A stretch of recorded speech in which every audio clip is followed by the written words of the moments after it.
Now, there is no denying the fact that a lot of Star Wars fans around the world are very unhappy with how the Gina Carano situation was handled by LUCASFILM's Kathleen Kennedy and other higher-ups over at Disney, and exactly, how the Star Wars fandom is canceling their Disney Plus subscriptions and more. This is Mike Zero. Make sure to subscribe if you're new to the channel for future Star Wars content.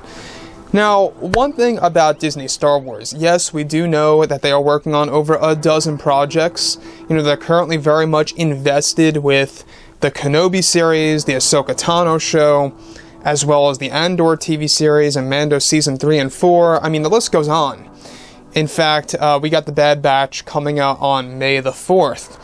And a lot of fans are already boycotting the Bad Batch to show Disney a message about their distaste with what happened with Gina Carano. Now, when we think about what's been going on for the last couple of years, Kathleen Kennedy, as I like to always say, is a force of destruction, or as I like to call her, Darthleen Kennedy. What we have seen her, done to the sequel trilogy, and what we have actually witnessed of her handling Solo: A Star Wars Story in a terrible way. She's not fit for Star Wars, that's a fact. She's not fit for the franchise. We also know that Bob Chapek, the new Disney CEO, has been very unhappy with her handling business-wise of the overall brand, and it's why her creative power was stripped down to almost nothing. Creative power is the key word, alright? Creative. She's only involved with the Acolyte series on a creative scale. Now, as far as business decisions are being made, Kathleen Kennedy is at its worst, alright? She doesn't know what she's doing. Obviously, she doesn't want to do or hold any responsibility of the Gina Carano situation. And we'll get into that a little bit more later, but what's really intriguing about everything is that given that The Mandalorian Season 3 is now moving in development, between Jon Favreau and Dave Filoni, mind you, Disney and Lucasfilm are primarily focused on their new Star Wars projects also moving ahead. It's described, however, that in a recent interview, actor Mark Hamill took part in an interview where he responded to the Star Wars fandom. Mark Hamill went on to state that what Jon Favreau and Dave Filoni had done with the Luke Skywalker character in the Season 2 finale really brought him back to what he wanted for Luke in The Last Jedi. Mark Hamill goes on to explain that he and Rian Johnson always went back and forth on how Luke should act, and that Rian insisted that Luke would be extremely different in The Last Jedi. Mark Hamill says that Jon Favreau filled his soul, and that he as an actor for who he is associated with Luke felt complete as an actor and as a person after watching Luke in action for Mandalorian.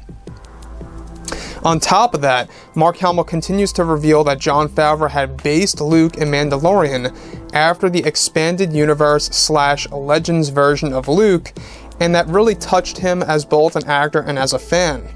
Additionally, completely separate from all of this, with the Gina Carano fired situation, is described that many Lucasfilm creators, such as illustrators, concept artists, and more, are demanding that the character Cara Dune to be erased and cut from both Season 1 and 2 of The Mandalorian, given that they themselves have had personal issues with Gina Carano over the years, and that they are putting pressure on the higher-ups over at Disney to erase Cara Dune from the overall TV series.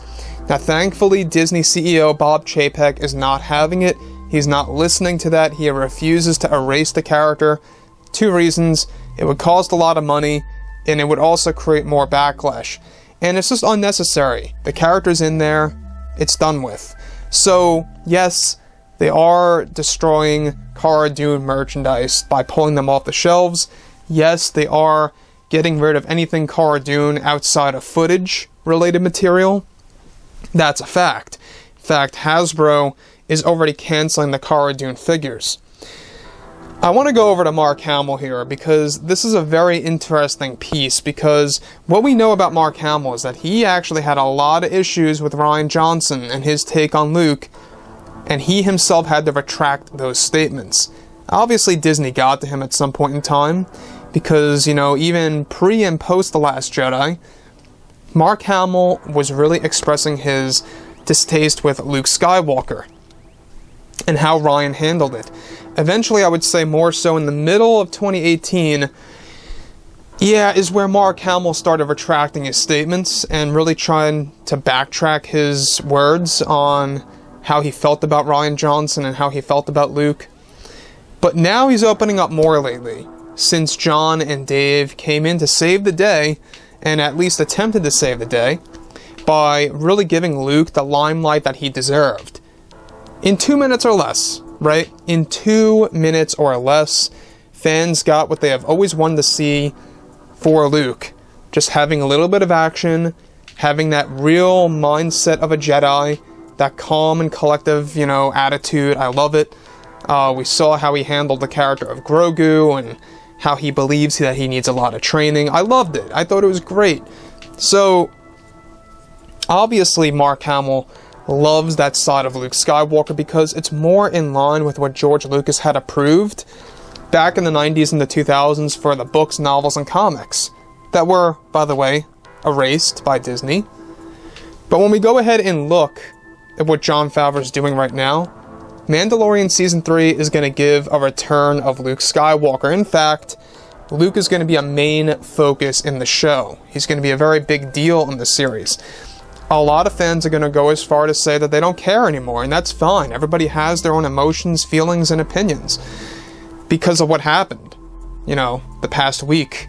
I think that obviously a lot of fans are either very fed up, skeptical, and curious at the same exact time about Star Wars and where it's really going.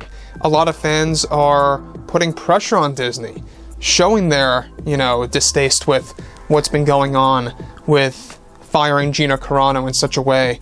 I think the fact that they fired her without even letting her know privately was horrible. Horrible. I don't know why Lucasfilm operates that way, but they do.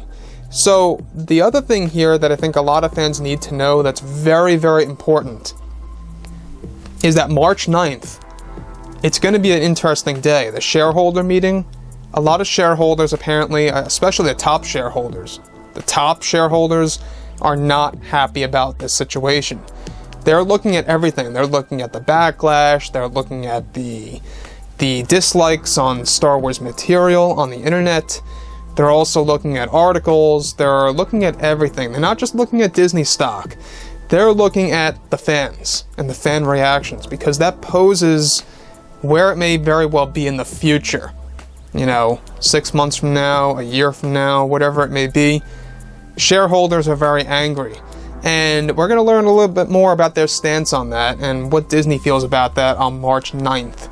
So that is the very likely scenario in which Disney's going to make a big statement on the Gina Carano situation.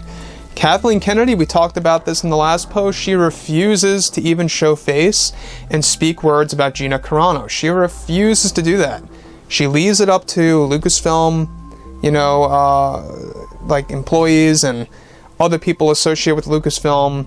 A spokesperson, I believe, talked about Gina Carano at one point in time. A spokesperson of all people. Nobody really all that, significantly important. Nothing that's really high up the ladder. I think that Kathleen Kennedy should really take some responsibility for handling it in such a poor way and at least make a statement. Kathleen Kennedy doesn't have to necessarily say that she's sorry, in which I do believe that she should, but at the very least she should make a statement about letting go of Gina Carano. So that's my stance on things, guys. Let me know what you think about all this below in the comments, and if you guys did enjoy the content for today, do make sure to drop a thumbs up on this video to support the channel. I thank you all so very much for the kind support, and I'll catch you guys next time.